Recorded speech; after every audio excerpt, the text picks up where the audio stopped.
How does it feel getting ready for your first draft as the GM of the Chargers? It's exciting. It's exciting. It's a long process. Felt fast early on, getting established here, getting to know the guys. The good thing is I knew a number of them just from being on the road as a scout and over the years, and it's been fun. You know, a lot of involvement from everyone, a lot of work and help from everyone, so it's been a good ride so far. What's your sleep like right now? Sleep is disruptive, I would say.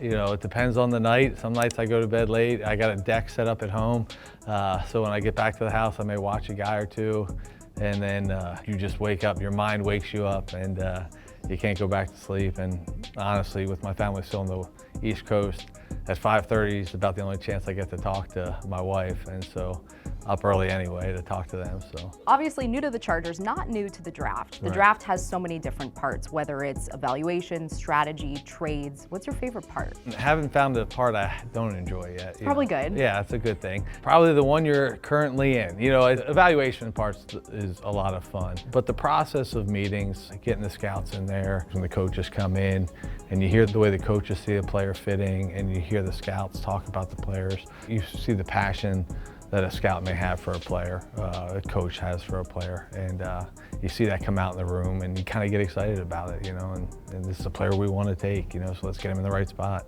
You obviously spent so much time with the Ravens. What's maybe one thing that you learned during your time with them that you're now kind of implementing here at the Chargers during this draft process? Yeah, a lot.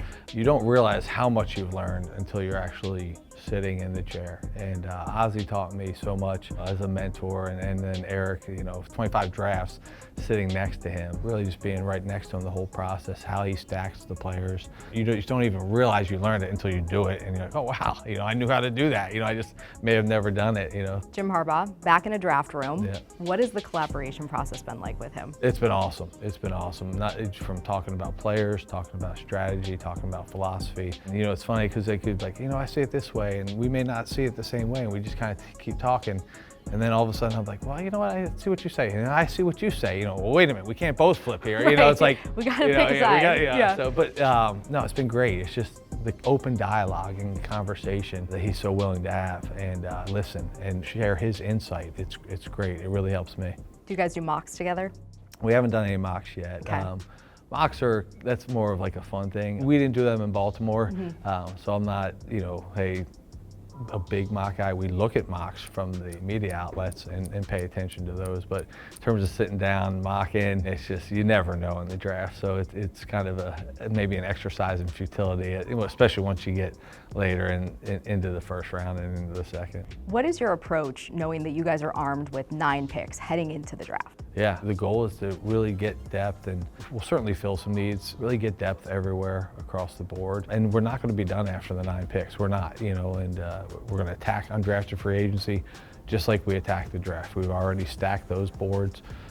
We've got an order of the quote-unquote players that we think we'll be going after, but at the end of the draft, there's going to be players above them still available. As a former scout and that whole background that you have, what is that undrafted free agent process like? Do you enjoy it? Yeah, it's fun. It's fun. Like the way I'm used to doing it, it's a fun process. You're organized. You have a list that you're going to attack. You work hand in hand with the coaches as a scout. It gets, you know, and it's competitive, you know, and it's frustrating as well. You know, each scout will work a position, and they'll be with the position coach, and they'll be working the guy, and all of a sudden he gets all this, and you get so mad, but you can't sit there and stay mad. You got to move on to the next guy. So it's a lot of fun, and gosh, the guys you sign, the gems you find, that's the most rewarding part of it.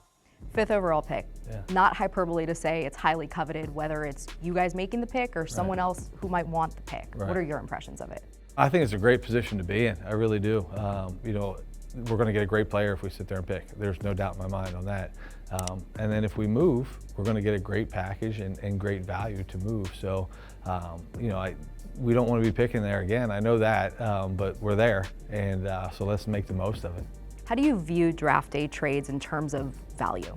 Yeah, different ways. You know, there's different ways to look at it. There's the Jimmy Johnson chart, there's analytics charts, there's a bunch of teams have different charts, but I think you look at it as an organization. We're going to look at the trade, what's best for us, and that's how we're going to look at it. You know, the chart may say you win a lot, the chart may say you lose but does it make sense for us to make that trade? You're a best player available guy.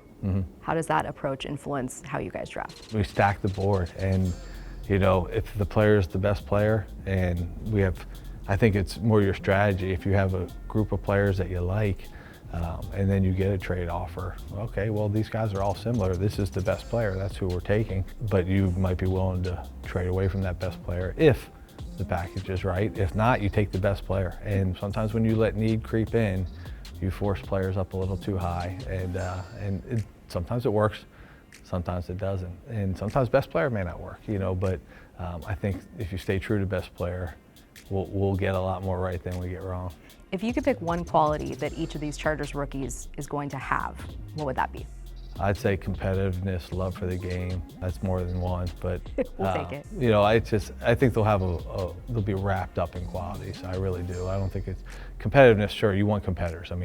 But passion, teammate, team focus. Like just a guy cares about his teammates and just loves playing football. When it comes to looking at players and evaluating players, how do you weigh data versus what you watch on film and how you know they can play? So I think data is a valuable piece of the evaluation process. And I don't mean statistics. I mean when you start using the analysts' work, and we got a great analyst crew up here, and what they do is they're looking at the scouts' work, among other things, a lot of other data, but they're kind of wrapping it all together. And sometimes they'll tell the scouts, you guys like this guy better than you think, because of the data you've inputted into the system. So I think you have to pay attention to both things. Certainly when you watch film and you see a player you love, it's hard to get past that, but and then when the model and everything marries up together, it feels like a slam dunk decision. So you'd said in your opening presser that when it comes to players, you weigh the current value they bring as well as their future value. So how far do you maybe look ahead in terms of building this current team? Yeah, I think you certainly look this year, next year, the year after. When you're talking about drafting players, you look at a 4 or 5 year value depending on where you're drafting that player. If it's a first rounder, what's he going to bring during his 5 years? And then obviously beyond that, it's what the 4 years are. But you can look past that too, as a player. As you're evaluating players, you can see, okay, this player, we expect his main value is going to come when they're on rookie contracts, but this is the type of player that will draft and want to re-sign, and so now they have to live up to that. But I'd say the length of his rookie deal, and then when you're talking about free agents or adding players, how long, how much do we think they can help us? What's their value going to be, their market value going to be over the next 3 years, And then lastly, Joe, I know I had asked you obviously what you maybe learned from the Ravens, but I'm sure you probably have some rituals that you kind of dealt with during the draft. That maybe what's something that you're bringing here now? New building, obviously. Bringing here, gosh, I wish I could bring the crab soup. Tennille in our cafeteria classic, she would get every Thursday night we'd have crab soup. So I might have to get Jimmy's seafood, or maybe Tennille to send some crab soup. Gold belly action, yeah. But rituals. We'll go out to dinner Tuesday night, and then we'll have a pre-draft dinner on Wednesday night. And then, I'm not a big, I got into a little bit of a pickleball ritual in Baltimore. Okay. I just don't know if there's enough pickleball players here or anywhere close by to go play. We'd play at the facility. Maybe we'll stripe out the parking lot and get a game or two in. Well, the good news, it starts earlier here. Yeah, it is. Yeah, that'll be a change. Like that'll be odd. Like that's probably one of my things I'm most anxious about. If I'm nervous about anything, it's it starts at what, 5 o'clock, right? But it's over by 9:30 versus 12:30, 1 o'clock. So, and then day 3, golly, we're starting at 9 a.m. That's early, So. Well, yeah, get that pickleball game in early on Thursday, late on Saturday. Yes, yeah. Saturday I can play just go play pickleball after we sign all the free agents. Exactly. Skip the post-draft press conference and just go play pickleball. Appreciate it, Joe. Yeah. Appreciate it, thanks.